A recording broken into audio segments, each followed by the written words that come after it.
l'histoire d'un homme qui s'appelle Howard Pittman, un Américain.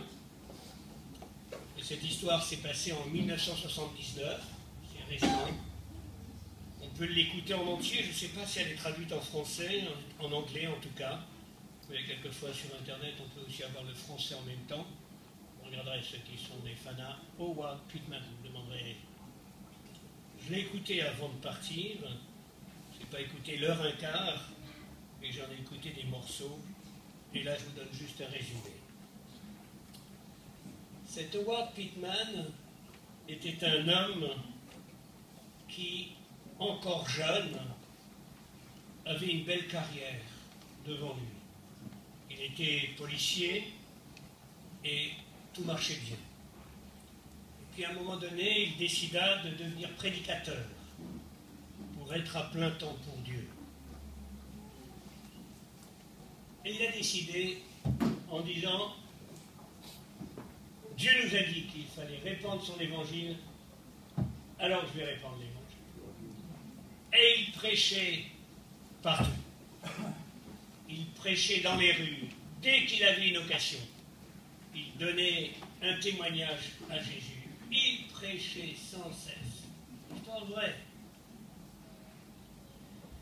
Puis il a commencé à voir des enfants dans la rue, là où il était, qui étaient seuls, abandonnés. Il a commencé à leur parler, les enfants ont accroché. Moi, j'ai eu un ami policier aussi qui s'est converti quand j'étais à Blanc-Ménil, dans le 93. Et cet homme avait une façon de pouvoir parler aux autres, aux jeunes, aux toxicos, c'était extraordinaire. Maintenant, il a déménagé, mais j'ai eu beaucoup de joie avec lui. Et cet homme faisait pareil, il prêchait, les enfants venaient, il a commencé à remplir sa maison de ses enfants, les enfants venaient chez lui, et il continuait à annoncer l'évangile. Et il y avait une joie formidable dans cette œuvre. Il accomplissait vraiment à fond l'ordre du Seigneur, et je sais que nous tous, nous voulons accomplir cet ordre du Seigneur, va annoncer l'évangile. Quelquefois, quand on ne l'a pas annoncé, quand on a été silencieux pendant une semaine, 2 semaines, on s'est dit: hey, qu'est-ce que je fais? Je ne vais pas donner de témoignage encore, je ne veux pas parler de Jésus, qu'est-ce qui s'est passé? Et cet homme, c'était, on pourrait dire jour et nuit, en feu pour Dieu. Et puis, plus tard, il a vu qu'il y avait encore un autre moyen peut-être de servir Dieu. Et il aurait voulu agir sur des lois dans son pays qui n'étaient pas bonnes. Aux États-Unis, toutes les lois ne sont pas bonnes, comme chez nous en France. Vous allez voter, je vais voter. Ça, c'est une parenthèse que je fais. Et on vote pour des hommes qui vont faire des lois contre nous. Vous allez voir passer bientôt une loi qui s'appelle la loi sur l'euthanasie. Vous savez ce que ça veut dire? L'euthanasie, c'est donner la mort volontairement à quelqu'un parce que, dit-on, il souffre trop. Vous avez entendu parler du procès de cet homme, docteur Bonne-Maison, qui est poursuivi pour avoir donné du curare à 7 de ses patients. Je pense qu'il ne sera pas condamné. En France, ça se fait depuis longtemps. Une infirmière m'a dit que quand le médecin disait « allez me chercher le cocktail », ça veut dire ça.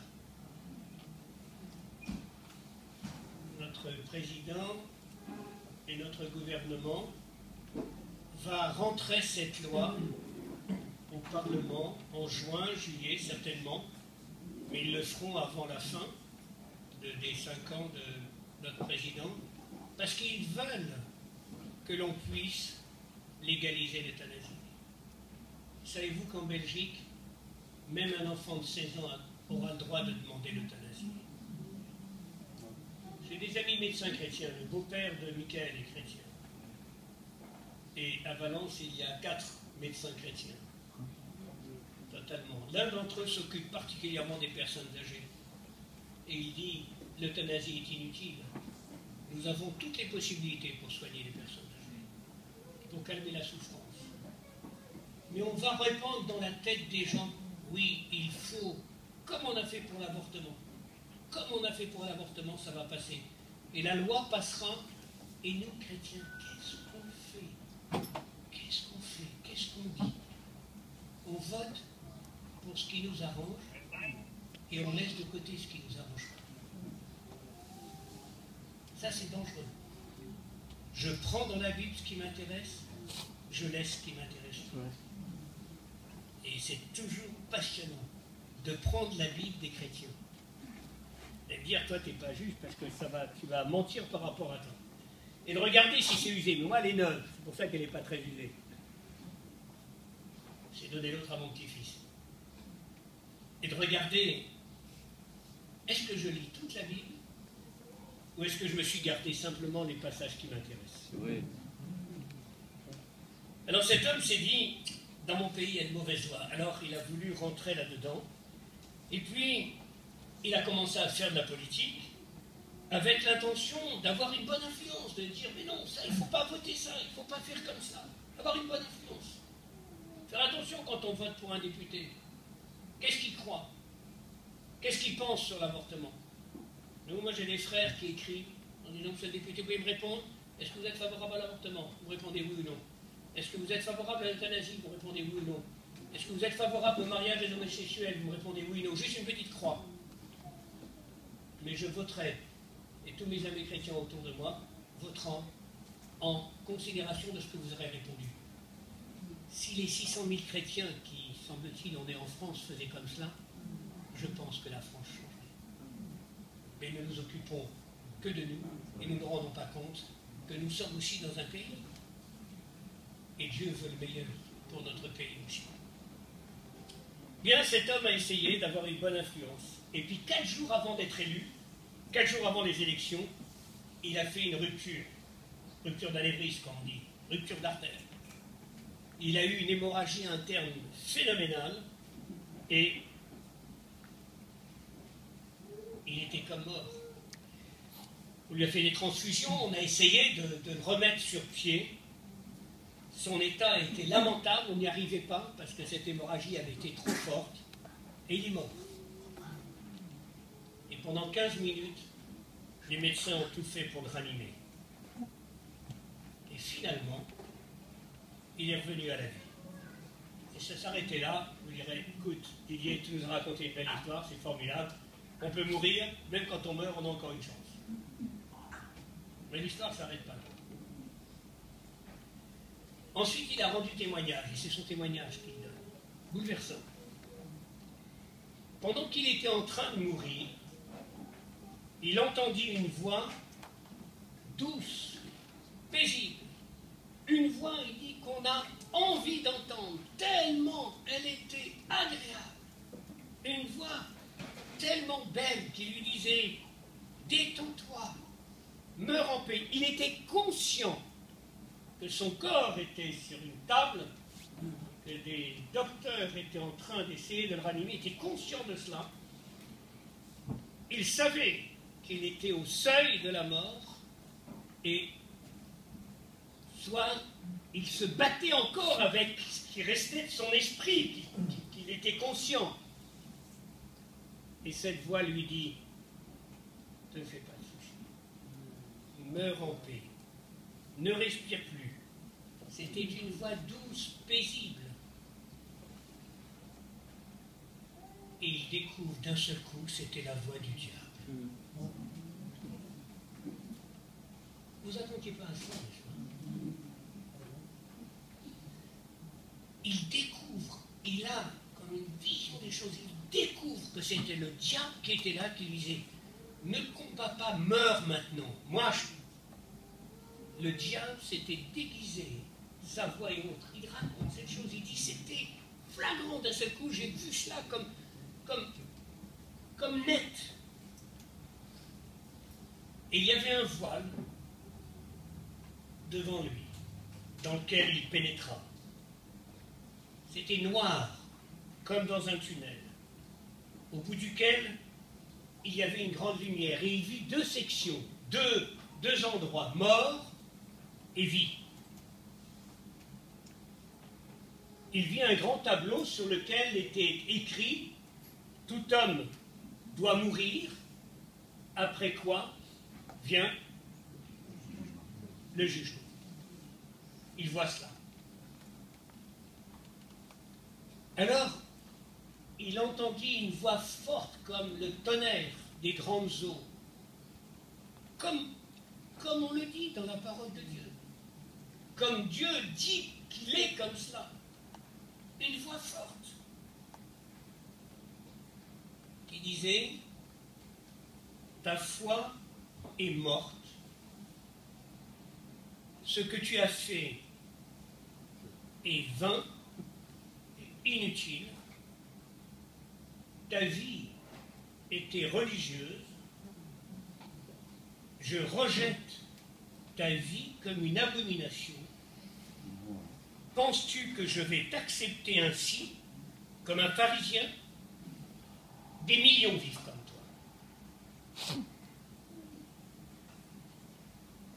Howard Pittman, à ce moment-là, a dit « À qui parles-tu, Seigneur Jésus?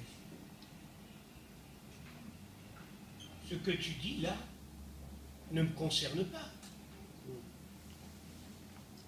Je ne suis pas un chrétien tiède. Est-ce de moi que tu parles, Seigneur? » Et le Seigneur Jésus s'est tu. Puis Howard Pittman ajouta « Mais Seigneur, j'ai prêché à tous ces enfants. J'en ai pris soin, je les ai reçus à la maison. Et j'ai fait, et il a raconté au Seigneur tout ce qu'il avait fait, les bonnes choses. » Et Jésus s'est tu. Alors, Howard Pittman a insisté en disant « Est-ce de moi que tu parles, Seigneur? Est-ce que tu ne te trompes pas ?» Et Jésus lui a dit « Tu adorais ton idole, ton Dieu, c'était toi-même. » En fait, Howard Pittman recherchait les honneurs. Alors Dieu eut compassion de lui. Il revint à la vie, et alors il a prêché à travers le monde entier, en tout cas pour les gens de langue anglaise, sa vidéo et tout est connue de tous, de partout. Et il a dit, et sa prédication c'est « Ne cherchez pas votre honneur. Ne cherchez pas à paraître. Jésus doit être à la première place. Nous devons tout faire pour lui plaire, pour sa gloire. Les gens doivent voir Jésus dans nos vies. Pas nous. Très dangereux pour un prédicateur. Quand on vient lui dire « Tu as bien parlé ». Dangereux. Dangereux. Et beaucoup de prédicateurs n'y résistent pas. Se disent que quand même, ils ont peut-être quelque chose, un don particulier. Malheur à nous, quand nous témoignons aux autres et nous pensons que nous avons été quelqu'un. Et merci Seigneur, quand le Seigneur nous rabaisse, et peut-être est obligé de mettre une épreuve devant nous, parce qu'on a relevé la tête. Alors que notre vie entière fait dire, Seigneur, je ne suis pas capable. Je ne vaux rien, je ne suis rien. Sans ta grâce. Que notre ministère soit ainsi. Howard Pittman. Quelqu'un dont je me rappellerai longtemps, j'avais écrit cette histoire que notre cher oncle Hermon nous avait racontée. J'ai écrit ça sur un tout petit bout de papier, un tout petit. Et quand j'ai retrouvé le papier, oh, tout ça, c'est important. On va lire un passage dans la parole de Dieu, dans le livre de Samuel.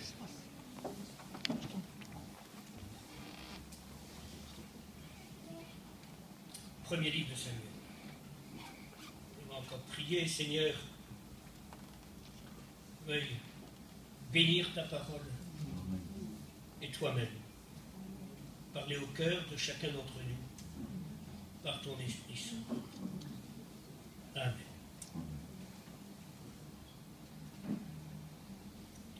1 Samuel 2, verset 3, et on y reviendra.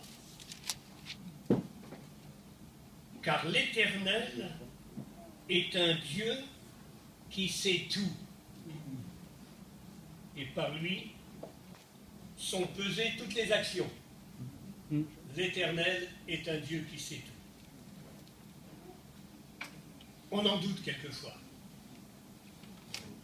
Mais les moyens modernes que nous avons aujourd'hui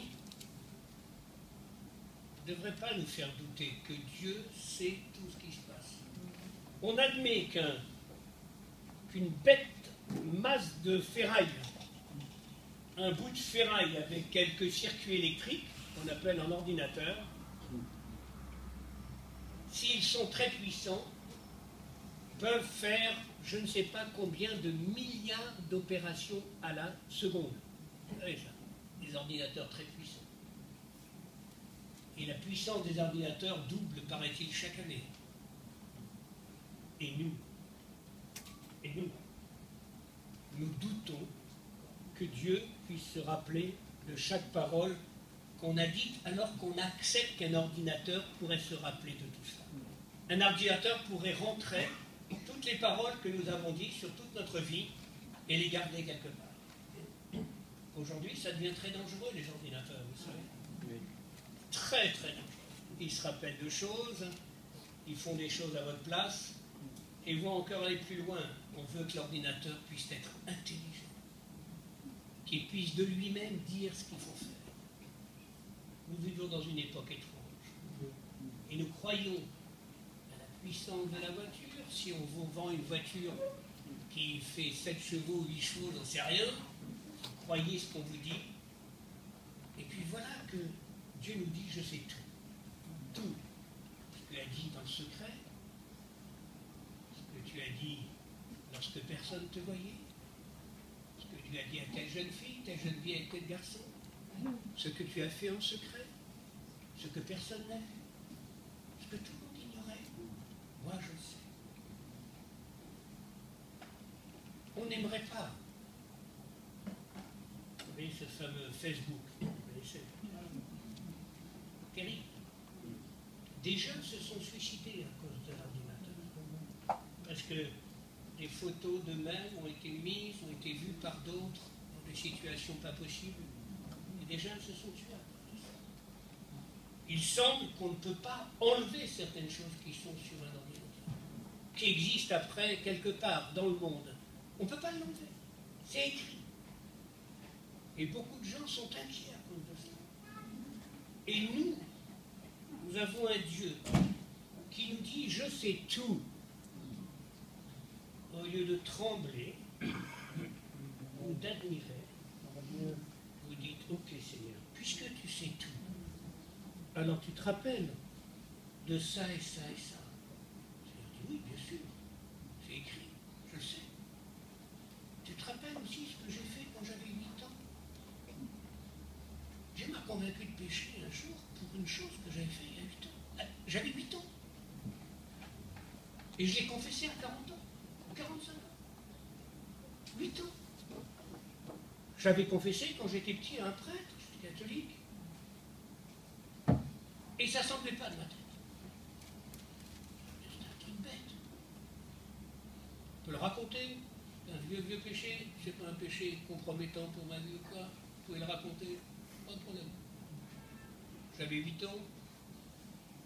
On nous avait donné des choses à vendre à l'école. Ça se fait plus maintenant. Je crois des timbres, c'était pour des œuvres sociales. Alors, à chacun on donnait un petit carnet, puis il fallait vendre ça, je sais pas, quelques centimes pièce. Et après, on ramenait ça à l'école. Peut-être les personnes qui sont un peu plus âgées se rappellent de ça. Et puis on ramenait l'argent à l'école, on était content, la maîtresse des secrètes, on a vendu 10. Quand on avait vendu 5, c'était nul. Enfin, vous, avec vous, les gitans, vous en auriez vendu 20, pas de problème, ne me fais pas de soucis. Moi, j'étais pas bon, j'étais pas comme vous. Vous étiez très bon, moi, j'étais pas. Bref. Donc, j'en vends quelques-uns. J'avais l'argent. Et puis, voilà que, en jouant avec des copains dans la rue, je voulais montrer que je savais bien shooter, je shoote dans un ballon, petite balle, et la balle part en haut d'une usine, une petite lucarne. J'aurais voulu faire, je n'aurais jamais fait. Et c'est Dieu qui l'a permis. Hop, la balle rentre dans la lucarne. Une balle. Le garçon à qui appartenait la balle me menace, mécontent, et tu dois me la payer et tout, pas de sous. Et j'avais cet argent. Et je l'ai donné. La maîtresse demande les comptes. Oui, oui, maîtresse. Demande les comptes. Oui, non. Demande les comptes, oui, puis à la fin, on a versé. Bon, elle a pu redemander les comptes. Et voilà cette balle qui était partie. J'avais volé l'argent qui ne m'appartenait pas. Et vous allez me dire, c'est quoi? 50 centimes de l'époque. 40 centimes. Rien. Et les années passent. Et je me marie. Seigneur m'appelle à son service. Et voilà qu'un jour, Dieu me dit, mais t'as volé cet argent, Didier. Tu l'as volé. Mais Seigneur, qu'est-ce que... Ça fait, j'avais 8 ans et ça a dû m'arriver que j'ai réparé ça, je devais avoir 48 ans. 40 ans. Quoi? Comment je vais faire ça? Calcul avec tes intérêts. Si tu envoies 50 centimes, ça fait un peu mesquin. Calcule les intérêts. Et combien ça ferait aujourd'hui? Et après bien des hésitations, le prix m'a plu et j'ai écrit aux œuvres sociales de ma vie. Et j'ai raconté l'histoire. Et lui, voilà, je vous demande pardon. Profondément pardon. J'ai mis un chèque. Je ne dirai pas le montant. À vous de choisir si vous avez le même problème.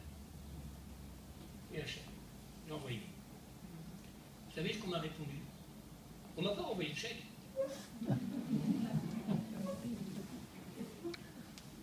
La dame qui a reçu le chèque, une employée que je ne rencontrerai jamais, me dit, je vous remercie, monsieur, je vois que votre conscience est soulagée.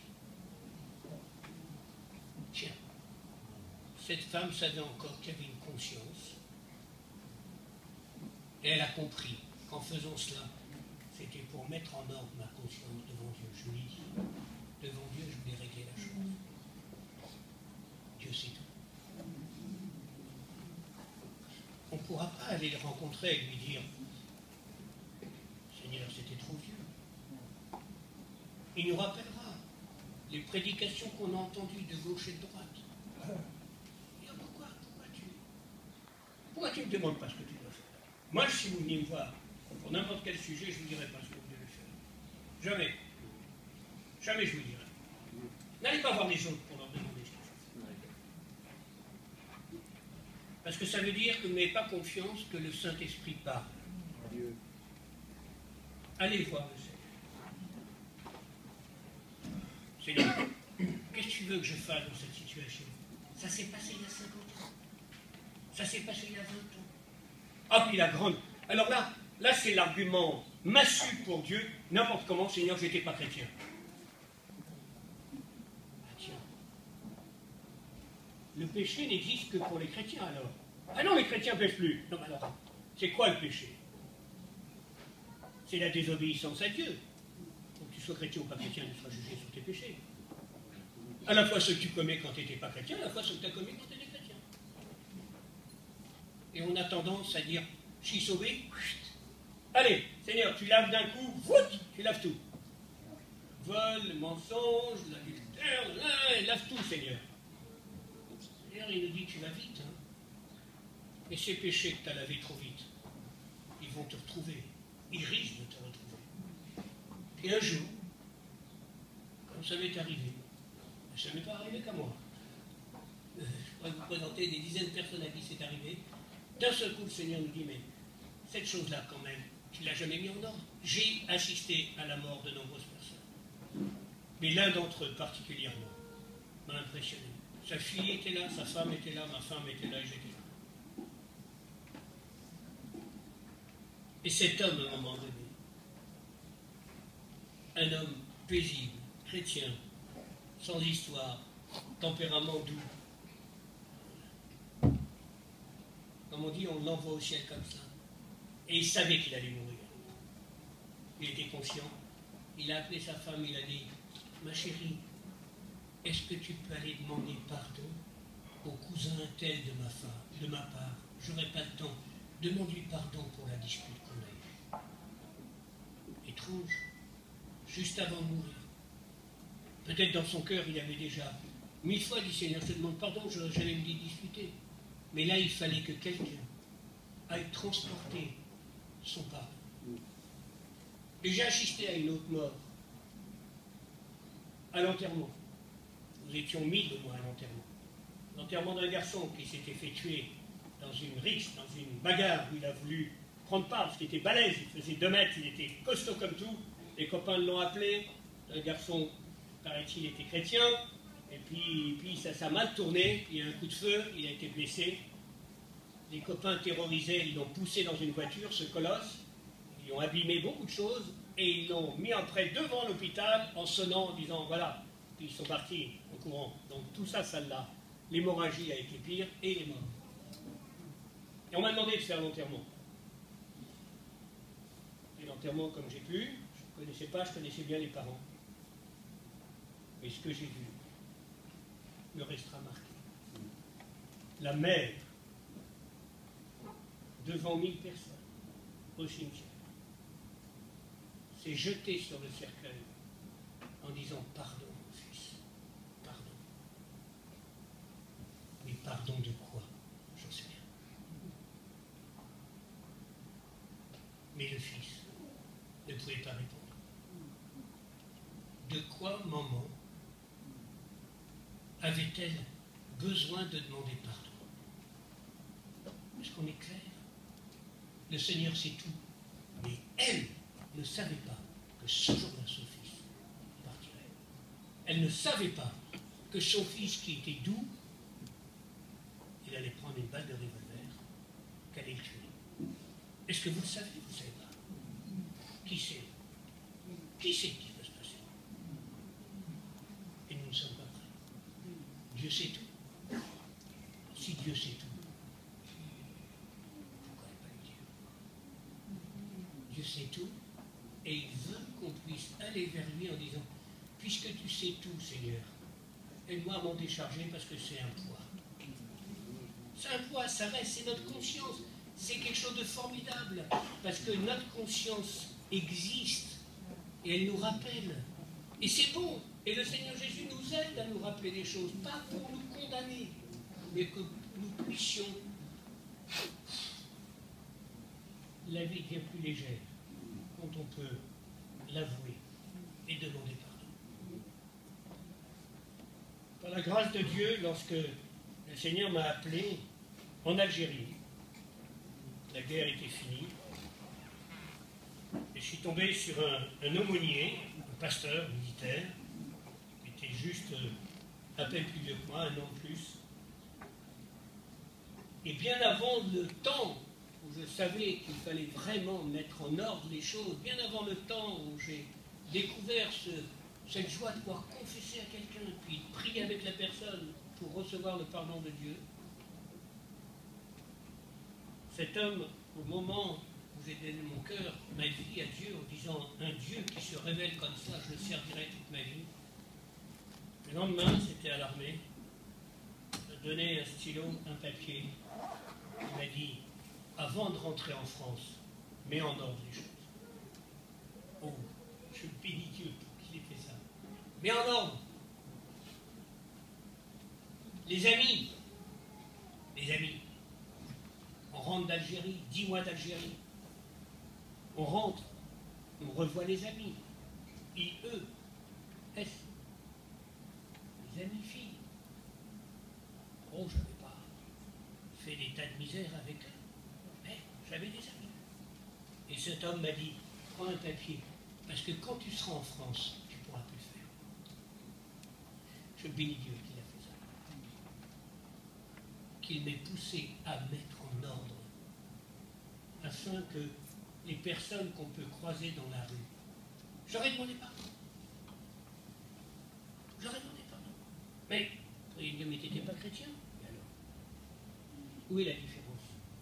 Car devant Dieu, tout homme devra fléchir le genou, et les princes de la terre, et les rois de la terre, et les princes des pays arabes, et les président des pays puissants, il est dit qu'un jour viendra où tout genou fléchira. Et je le crois. Et les hommes du monde entier se diront, mais comment se fait-il? Ça aurait été si facile de gouverner si nous avions eu Dieu avec nous. Et nous, chrétiens, est-ce que Dieu, notre Seigneur Jésus, par son esprit, est-ce qu'il est totalement le maître de ma vie?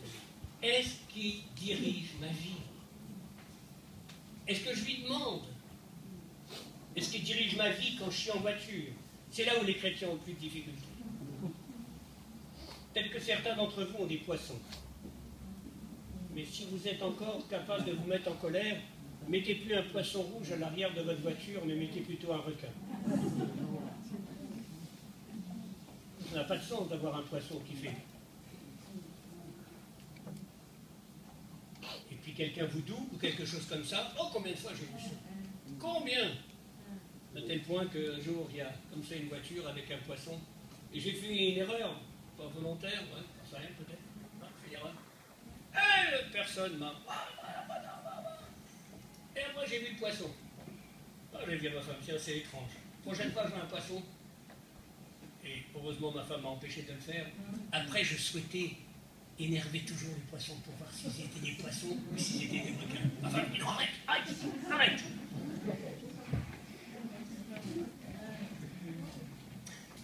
Pour ça, je dis attention. Rappelez dans le temps, l'habitude c'était prépare-toi à rencontrer ton Dieu. Vous savez, rappelle-toi. On mettait ça. Et je me dis, oh là là là. C'est bien de mettre des choses comme ça. Peut-être qu'il faut le mettre et certains jours il faut le décoller. Peut-être d'autres jours il faut le recoller. Peut-être d'autres jours il faut le décoller parce que. Comment sommes-nous? Comment vivons-nous notre vie chrétienne de tous les jours? Frères et sœurs, c'est de ça que je veux vous parler. Ma vie chrétienne de tous les jours. Avec mes enfants. Ma vie chrétienne de tous les jours. Avec ma femme. Mais on va attaquer le texte parce que pour l'instant c'est juste les préliminaires. Mais je ne voudrais pas être trop long quand même, c'est l'après-midi. Qui donc était cette Anne qui fait cette prière? L'Éternel est un Dieu qui sait tout. Et très étonnamment, dans la Bible, il y a 3 ou 4 prières magnifiques. Désolé messieurs, elles sont faites par les femmes. Il y a la prière de la sœur de Moïse. Et tu me corriges. Eh bien aussi, vous me corrigez. La prière de la sœur de Moïse, la prière d'Anne. Il y a la prière de Déborah, qui va se... Barak a peur, alors elle dit, bah, puisque tu as peur d'aller à la guerre, moi je vais y aller avec toi, mais les honneurs reviendront sur moi. Un des sœurs. Elle dit, oui, Barak n'était pas gitan. C'est l'histoire. Il y en a qui l'ont lu. Alors Déborah est obligée d'aller à la guerre avec lui. Elle avait un peu peur. Alors elle a un cantique, Déborah, extraordinaire. Et puis il y a encore le cantique de Marie, la mère de Jésus. Je crois, mais rappelez-moi, je crois que j'ai essayé de réfléchir, je crois que c'est les 4 que j'ai retrouvés. Et il y avait chez ces femmes une spontanéité, puis le silence, qu'on n'en entend plus parler. Elles ont un merveilleux cantique, mais après elles se taisent. La sœur de Moïse n'a pas de ministère. Anne n'en aura pas non plus. Sa vie dans un ministère. Elle chante un cantique à Dieu et ensuite sa vie un ministère. Marie élève son âme auprès du Seigneur, ensuite elle a un ministère. Mais comprenne qui voudra. Regardez le cantique de la mère du Seigneur Jésus. Elle est transportée de joie. La profondeur de Dieu l'a bouleversée. On voit ça dans Luc. Elle comprend, elle saisit ce qui se passe. Elle dit, Seigneur, tu as vu la bassesse de ta servante. Tu as jeté les yeux sur la bassesse de ta servante. Quelle humilité! Franchement, c'est pas rien. Écoutez, quand même, je deviens la mère de Jésus, quand même. À essayer de réfléchir.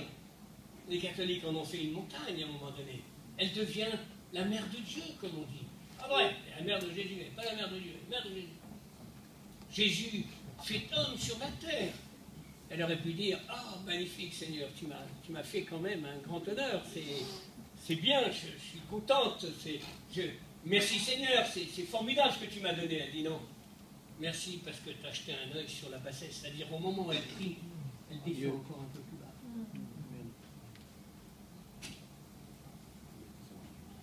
Son nom est saint. Vous savez que Marie était, pensons-nous, une petite jeune fille de 15-16 ans peut-être. Elle était jeune. Et elle reçoit plein fouet, si on peut dire, un honneur. Elle aura le même doute que Zacharie. Zacharie dit, mais comment cela peut-il se faire? Paf, tu seras muet. Marie dit, comment ça peut se faire? Parce que je ne connais pas l'homme. Le Seigneur ne l'a pas rendu muette. Zacharie était un vieux bonhomme, un sacrificateur qui savait beaucoup de choses, et il aurait dû l'accepter parce que ce n'était pas la première fois que ça se passait. Abraham, ça lui était arrivé, et il connaissait la parole, Zacharie. Tandis que Marie, un enfant sans l'aide d'un homme, c'est jamais arrivé. C'est arrivé qu'une fois, pour elle. Alors Marie, timidement dit, mais comment cela peut-il se faire? Et l'ange lui répond. Alors elle dit, Dieu est saint. Dieu est saint. La sainteté de Dieu est bouleversante. Il paraît que tous ceux qui rencontrent Dieu sont terrassés. Quand nos frères d'Afrique du Sud ont vécu le réveil, ils ont été terrassés. La sainteté de Dieu nous éclaire d'un seul coup. La sainteté de Dieu, ce n'est pas quelque chose que j'admire, que je regarde et je dis Dieu est saint. La sainteté de Dieu, c'est quelque chose qui vient dans ma vie et qui me perce, qui me montre. Voilà ce que je suis. Jean, son ami intime, Jean qui posait sa tête sur le sein de Jésus, qui se reposait, on peut voir le tableau, ça peut... Ah, j'en suis sûr que ça nous choque. On l'accepte, ça nous choque. Ce jeune homme qui, les autres on peut dire, tiens-toi bien, ce jeune homme, Jean, s'appuyait. Quand Jésus, vous savez, il mangeait assis, enfin il mangeait, comment on peut dire, oui, il mangeait par terre, les jambes allongées, et je pense que Jean qui était à côté, de temps en temps, peut-être qu'il avait sommeil, mais il avait aussi cette affection, il y avait une affection de Jésus pour Jean extraordinaire, extraordinaire. Donc ils étaient amis, mais amis intimes. Jean nous donne un évangile très fort de Jésus. Il raconte pas beaucoup de miracles, mais il parle de la profondeur de ce qu'il a entendu. Il a entendu des choses extraordinaires. Et pourtant, quand dans l'Apocalypse, Jean a 80 ans, il voit Jésus dans sa sainteté, dans sa gloire. Et il s'écroule comme mort. Il ne dit pas « Oh, formidable Jésus! Ah, comment vas-tu? Ah, je suis content de te revoir. » Des fois, je me demande si on n'est pas un peu léger. Si des fois, on n'est pas un peu léger dans notre rencontre. Est-ce qu'on comprend que Dieu est... S'il venait maintenant, je pense que nous tous, sans exception, on serait par terre. Oui. Seigneur, retire-toi de moi comme je suis un homme pécheur. Oui. Retire Pierre, retire-toi de moi. Ésaïe devant juste la splendeur de Dieu. Il ne voit pas Dieu, car nul ne peut voir Dieu et vivre, il voit juste le pan de sa robe qui remplissait le temple, il ne voit rien d'autre, il voit des chérubins, et il s'écroule. Et Ésaïe était un homme de Dieu profond, un scribe qui écrivait la parole de Dieu. Et il dit, malheur à moi. Qu'est-ce qu'il dit? Parce que j'ai vu Dieu? Non. Malheur à moi, parce que mes lèvres ne sont pas pures. Mais ça n'a rien à voir avec à regarder Jésus, ça n'a rien à voir quand tu vois Dieu. Si la sainteté de Dieu nous fait voir ce que je suis. C'est pas pareil, frères et sœurs. j'ai besoin de voir Dieu pour que Dieu me dise ce que je suis. Oui. Et à Ésaïe, il lui a dit, tu as raconté tout un tas de sottises, souvent. Et il dit, malheur à moi, car j'ai mes lèvres impures et j'habite au milieu d'un peuple aux lèvres impures. C'est-à-dire qu'on discute de choses qui sont futiles et qui servent à rien. Nous sommes légers. Elle dit encore, sa miséricorde est sur ceux qui le craignent. Comment craindre Dieu? Est-ce que notre cœur tremble devant cette miséricorde? Pour vous rappeler ce que c'est que la miséricorde, c'est une corde que Dieu nous lance à notre misère. Miséricorde, une corde que Dieu nous lance, parce qu'on est dans la misère, alors on accroche la corde. C'est pas l'amour à bon marché du Seigneur, pas un amour bradé. Il a dispersé ceux qui avaient dans le cœur des pensées orgueilleuses, dit Marie. Nous sommes orgueilleux souvent. Il a élevé les humbles, rassasié de bien les affamés. Il a renvoyé les riches à vide. Encore, on pourrait parler d'autres. Ce jeune homme riche, renvoyé à vide. Renvoyé à vide. Pourquoi? Parce que sa richesse, ce n'est pas seulement son argent, mais parce qu'il avait tout bien fait. Il avait 20 sur 20 à l'examen biblique que le Seigneur Jésus lui a fait passer. 20 sur 20. Je prie Dieu, j'honore Dieu, j'ai suivi les commandements, je ne convoite pas la femme de mon prochain, je ne convoite pas son âme, j'honore mon père et ma mère, je n'ai pas tué, je n'ai pas volé. Il dit, Seigneur, j'ai tout fait bien. Et le Seigneur Jésus dit, il est marqué, je ne sais pas comment celui qui a écrit ça l'a vu, il a dit, et le Seigneur Jésus l'aima. Le Seigneur Jésus a aimé ce garçon. Il a aimé ce jeune homme qui vient et qui lui avait dit, Seigneur Jésus, bon maître, que dois-je faire pour hériter la vie éternelle? Que dois-je faire pour être sûr de mon salut? Qu'est-ce que je dois faire pour être sauvé? Je connais les commandements, et le jeune homme dit, c'est fait. Et le Seigneur l'aime. Il dit, c'est sauvé, c'est gagné. Et bien nous, le Seigneur l'aime. Le Seigneur nous aime. Mais il dit, ok, maintenant si tu veux vraiment avoir un cadeau, si tu veux avoir quelque chose de particulier, vends tout ce que tu as et viens et suis-moi. Et j'ai souvent cru que c'était la richesse qu'il fallait vendre. Un peu. Ça nous est facile de le dire parce qu'on n'est pas riche. Oui.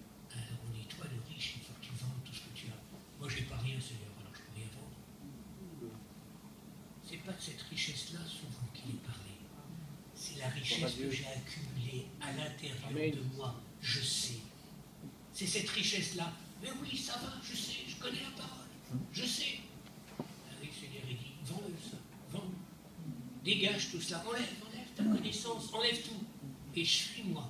À partir de maintenant, c'est pas dans la connaissance que tu auras pioché, c'est chez moi que tu vas piocher. Chez Jésus, frères et sœurs, osons aller voir Jésus pour lui demander ce qu'il faut faire.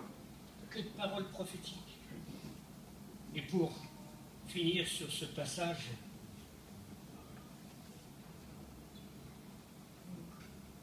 Marie accepte le plan de Dieu. Et sa parente Élisabeth, qui doit avoir 55 à 60 ans, elle doit avoir 40 à 45 ans plus que Marie. L'ange lui dit, ta parente Élisabeth est déjà enceinte de 6 mois. Ah ben, 6 mois. Beaucoup. Marie, elle fait son petit baluchon, puis elle monte voir sa parente. Quand elle arrive près d'Élisabeth, qu'est-ce qui se passe? Élisabeth dit, ah, quand tu es arrivé, mon enfant a tressailli de joie. Vous avez, beaucoup de femmes ont été enceintes ici. Vous savez, quand votre enfant bouge, s'il tressaille de joie ou s'il est en rogne ou s'il n'est pas content ou quoi?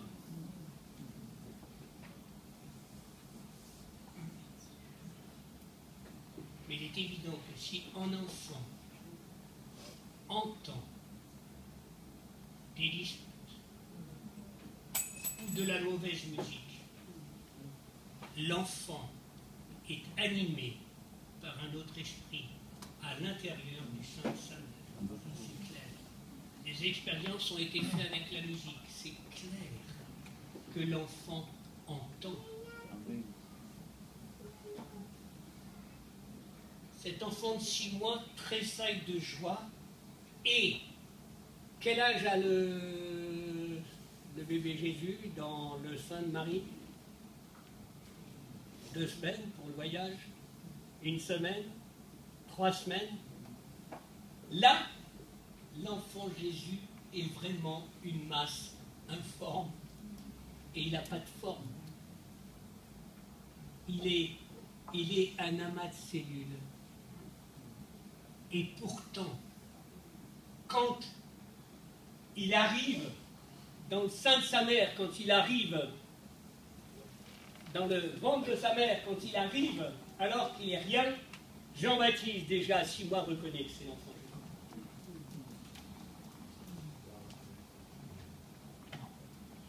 Et alors, je sors, vous sortez, Michael, les autres.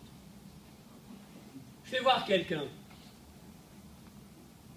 Frères et sœurs, nous disons tous que nous avons Jésus dans notre cœur. Tous, nous disons. Jésus habite dans mon cœur. J'ai reçu Jésus dans mon cœur. J'ai la conviction que Jésus est en moi. Est-ce que les autres tressaillent de joie quand ils me rencontrent?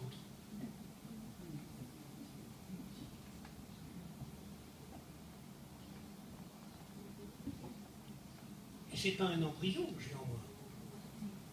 À moins que j'ai laissé Jésus comme quelqu'un qui ne pourra jamais rien faire. Mais Jésus doit grandir en moi. Je le reçois au début comme quelqu'un que je ne connais pas beaucoup. Je reçois Jésus, je ne connais pas beaucoup. Je n'ai pas lu la parole, je connais quelques versets. Mais d'un seul coup, par une grâce de Dieu, quelque chose me touche pendant une réunion et je reçois Jésus et je suis heureux. Veillons, nous, autour de ces personnes, à aider Jésus à grandir dans la vie de l'autre. Car nous devons tressaillir de joie. J'ai de la joie quand je rencontre certains frères et sœurs. Quelquefois, j'ai une joie profonde qui m'étreint, parce que c'est, j'allais dire, excusez-moi, j'espère que ce n'est pas trop faux en théologie, si je rencontre Gadou, je vois là au fond de la salle, eh bien, le Jésus qui est en moi tressaille de joie en rencontrant le Jésus qui est en lui. Quand je rencontre pas le Jésus qui est en lui, il doit tressaillir de joie avec le Jésus qui est en moi. C'est nos Jésus qui se rencontrent, c'est l'Esprit de Dieu qui se rencontre. Ça peut plus être moi et Gino, c'est plus pareil, il y a quelque chose qui doit être différent. Et je ne peux pas voir les défauts de l'autre, il ne faut pas que je regarde, oui, mais, non, je ne peux pas. Je fais une erreur grossière. Il faut que je puisse avoir cette présence de Jésus. Je crois que vous avez un chant qui s'appelle la présence de Dieu. Il nous faut tressaillir d'allégresse quand nous rencontrons l'autre. Est-ce que nous le sentons? Enfin, j'aime pas trop la notion de sentiment, mais est-ce que je suis conscient? Est-ce que je suis conscient que quand j'accepte de recevoir Jésus dans mon cœur, Jésus a besoin de beaucoup de place pour grandir. Il est le maître de l'univers. Et il accepte de venir dans une âme d'homme ou de femme, qui n'est pas très grande. Il accepte de venir habiter en nous. Mais il veut tout. Comme l'âme est dans mon corps, et que je suis fait avec un corps, avec des doigts, des mains, Dieu veut remplir ma main. Ma main ne pourra pas faire quelque chose qui n'est pas juste, puisque Dieu va remplir ma vie, mon corps, ma main. Ma main doit être sainte. Ma main. Comment vais-je corriger mes enfants? Ma main doit être sainte. Ma main doit être sainte, matin et soir, la nuit. Ma main doit être sainte. Mes pieds doivent être saints. Où m'emmènent mes pieds? Où est-ce que je vais avec mes pieds? Qu'est-ce que je fais avec? Mon corps doit être saint. Et je pourrais aller beaucoup plus loin. Tout doit être saint en moi. Tout, parce que Dieu veut toutes les parties de mon être. Mon être intérieur, tout. Tout. Mon visage, mes yeux, mes oreilles doivent être saintes. Mes yeux doivent être saints. C'est Dieu qui regarde au travers de moi. Mes yeux doivent se poser sur n'importe qui. Je dois pouvoir voir n'importe quoi, n'importe qui. Sans péché. Mais je ne dois pas aller voir n'importe quoi. Qu'est-ce que je regarde avec mes yeux? Qu'est-ce que je vois? Avec quoi suis-je attiré avec mes yeux? Combien de fois nous péchons avec nos yeux? On dit, oh, j'y peux rien. Tout le monde le fait. Je l'ai dit, j'ai redit et je le redis encore. J'ai été un accro de la télé il y a longtemps.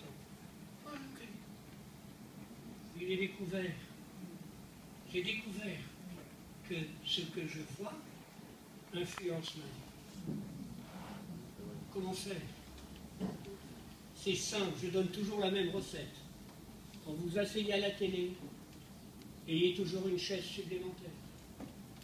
Pas pour ce pasteur qui peut venir à l'improviste, mais pour le Seigneur Jésus. La chaise du Seigneur Jésus. Un fauteuil, un canapé à côté de vous. Laissez toujours une place libre. Et avant d'ouvrir, Seigneur, viens t'asseoir à côté de vous. On va regarder ensemble. Mais assurez-vous, à la fin du film, ou à la fin des infos, assurez-vous que le Seigneur est toujours assis à côté de vous. Il pourra entendre une grossièreté, il pourra entendre un juron, il pourra entendre un blasphème, il regardera une femme nue, un acte sexuel, il regardera tout cela en disant « Mais non, c'est pas grave, tu sais, ça passe tout le temps. » J'ai appris que dans une ville d'Europe, maintenant il y a 6 endroits dans cette ville où on peut se promener tout nu.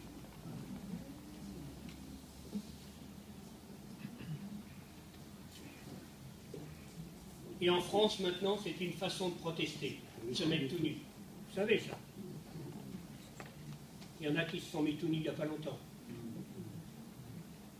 Ils ont eu le culot de parler avec une ministre, femme, nue. Eux étaient nus, dans la rue. En France,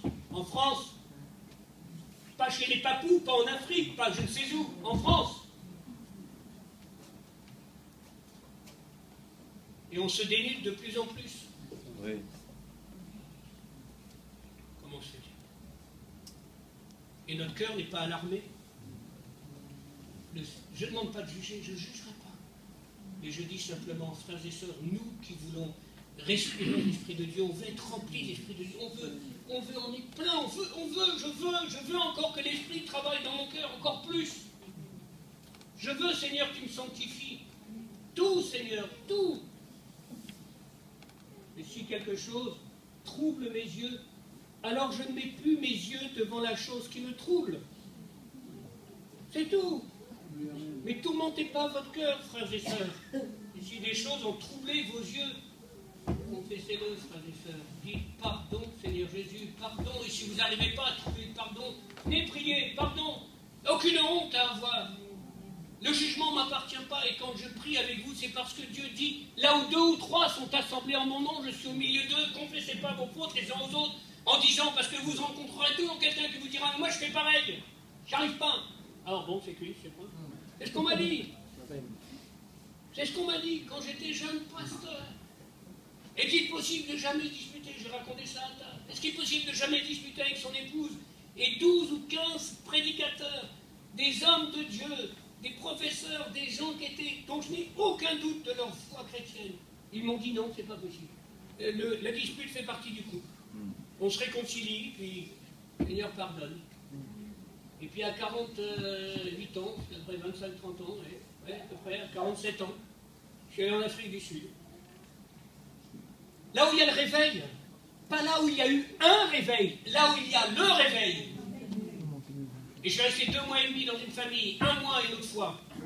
Et pendant 2 mois et demi, je n'ai pas vu les 4 enfants avec le père et la mère avoir un mot de trop le matin, le midi et le soir. Quand vous êtes pendant 2 mois et demi, toute la journée avec les gens, ils ne peuvent pas vous tromper. J'ai jamais vu un enfant. Oncle Friedel nous a dit qu'après le réveil, jamais il n'a eu besoin de dire 2 fois la même chose à un de ses enfants.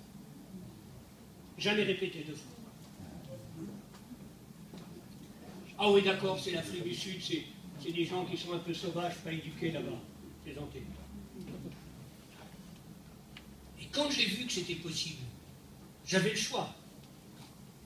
Où je rentre dans le programme, oh, bah j'ai vu, on a discuté ça, c'est formidable, on a pris l'exemple du football. On dit que les équipes qui ne gagnent pas, c'est parce qu'ils n'ont pas la niaque, ils n'ont pas les tripes pour gagner. Ils manquent de motivation, m'a dit un frère. Hein, c'est ça que tu m'as dit. Motivation, ils ne sont pas motivés. Alors ils perdent. Ou alors ils trichent. Ou alors ils trichent. Ou ils corrompent l'arbitre. Et nous, on fait pareil. On triche. Frères et sœurs, on triche. On dit non, non, tout va bien. Menteur. Menteur. C'est pas vrai. C'est pas vrai. Alors j'avais le choix à 47 ans, dire c'est trop tard, trop vieux. Un chêne, on ne peut plus le plier. Si j'avais 15 ans, je pourrais encore changer. Mais à 48 ans, je ne peux pas changer. Le Seigneur m'a dit change, sinon tu ne rentres pas. Change. Tu l'as vu, maintenant change. Et 10 fois, 20 fois en larmes, combien de fois j'ai été demandé pardon? Et j'ai demandé pardon à ma femme. Et j'ai dit chérie, pardon, c'est encore de ma faute. Parce que vous avez du choix. C'est ta faute, c'est ma faute.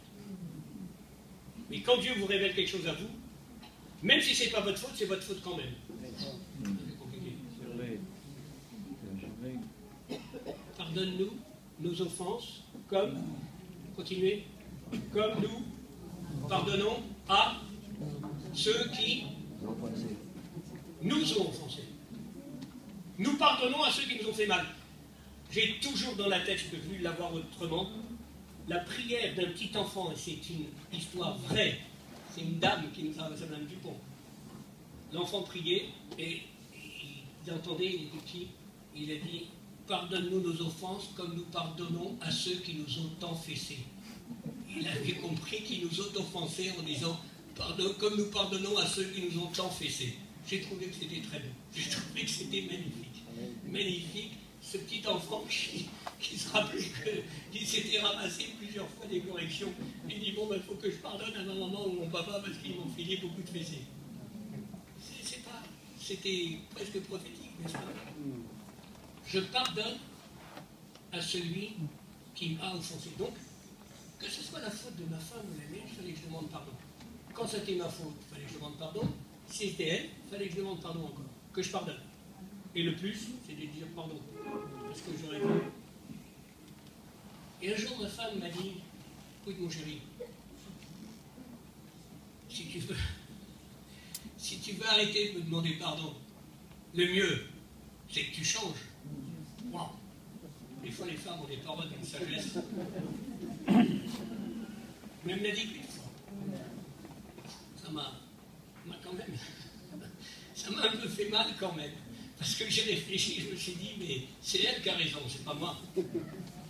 Et sans cesse, j'allais prier. Parce que je voulais vivre une vie de réveil dans mon couple.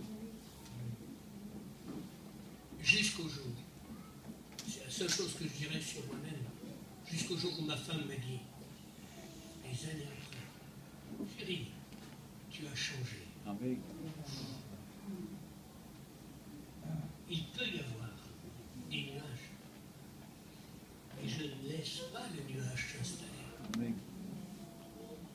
On peut rentrer dans une pièce qui a l'obscurité, mais je ne vais pas passer mon temps à me cogner contre les murs et à chercher, à cogner les pieds. Si je manque de lumière dans une pièce, j'allume la lumière. Mais nous avons l'impression, j'ai l'impression quelquefois en tant que chrétien, on marche dans l'obscurité. Mais Seigneur, qui me délivrera de ce corps de mort? Qui va m'aider? Si je continue à parler comme ça en ayant les yeux fermés, je vais tomber. Mais le Seigneur dit, mais insensé, ouvre les yeux. Tu vois comment tu es. Demande pardon. Confesse ta faute. Pardonne aux autres. Demande pardon aux autres. Règle l'affaire. L'affaire se réglera avec un ou deux témoins. Je vais prier. Et quelquefois, ça m'est arrivé, ça m'arrive, que des frères viennent me voir en disant Didier ou oncle Didier, quelque chose qui ne va pas. On a prié une fois, deux fois, trois fois, quatre fois, et la personne dit ça ne va pas. Alors il me dit, est-ce qu'on ne pourrait pas aller prier avec quelqu'un d'autre, avec Friedel? Alors on y va tous les deux, je traduis, et puis on prie ensemble. Parce que la prière a une grande efficacité. Mais je ne répands pas mon péché aux yeux de tous. Je vous ai raconté juste un aspect, simplement pour vous encourager, en disant, ne restez pas, Dieu sait tout, Dieu connaît tout. Alors pourquoi vais-je lui cacher quelque chose qui est lourd dans mon cœur? Que le Seigneur nous aide à avoir une vie de plénitude, une vie remplie de l'Esprit, quand même sensationnelle. On parle du baptême de l'Esprit. Baptisé d'eau, on sait ce que ça veut dire. On est plongé, immergé, et on ressort, on a été mouillé complètement. On dit que Clovis, quand il était baptisé, il a laissé son bras avec son épée hors de l'eau. Parce qu'il voulait toujours combattre. Il était baptisé jusqu'ici, mais la main et l'épée, il fallait toujours qu'il puisse tuer les ennemis. Mais quand on est baptisé de l'Esprit, alors quoi? Est-ce que l'Esprit a trempé nos mains, nos yeux, nos oreilles, notre corps, nos pieds, nos lèvres? Qu'est-ce que ça veut dire? Puissions-nous, frères et sœurs, faire le point et dire, Seigneur, moi je veux plus. Moi je veux cette vie de plénitude. Donne-moi. En couple, chacun pour lui. N'allez pas confesser vos fautes à votre femme. N'allez pas, vous, femmes, confesser à votre mari. Car en confessant aux autres, et je terminerai là-dessus, quand on raconte son péché à quelqu'un,